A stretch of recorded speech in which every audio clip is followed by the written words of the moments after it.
শাবান মাস যখন আমাদের সামনে চলে আসে তখন রমাদানুল মুবারকের দিনসমূহ গণনা করার একটা পরিস্থিতি চলে আসে।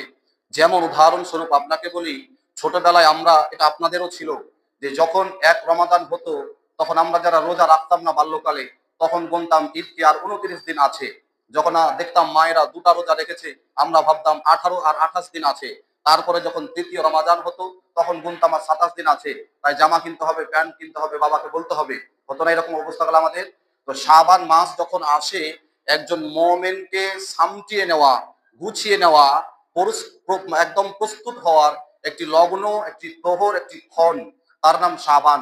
শাবান চলে এলো মানে রমাদানুল মুবারক, পবিত্র মাহে রমাদান, পবিত্র মাস আমাদের সামনে আসতেছে।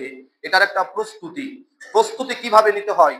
যুদ্ধে মোকাবেলা যেমন করতে হলে যোদ্ধা হতে হয়, তাছাড়া যুদ্ধে মানে আপনার প্রতিপক্ষের সাথে লড়াই করা যেমন অসম্ভব, ঠিক তেমনি রমাদানুল মুবারকের জন্য আপনাকে ওই রকম প্রস্তুতি নিতে হবে না যে আপনি লেংটি মারলেন আর গামছাটাকে মাথায় পাগড়ি করলেন, হাতে একটা লাঠি নিলেন। কেন? না তো রমাদান আসছে, রাস্তায় গিয়ে দাঁড়িয়ে থাকলেন, এই রাস্তা দিয়ে রমাদান আসবে। বিষয়টি এমন নয়। কথাটা বুঝতে পারছেন কিনা? বিষয়টি এমন নয়। রমাদান আসছে, মোমেনের অন্তরে একটা প্রদীপ আলো জেগে উঠছে। রমাদান আসছে মানে আমার কাজগুলিকে গুছিয়ে নিতে হবে।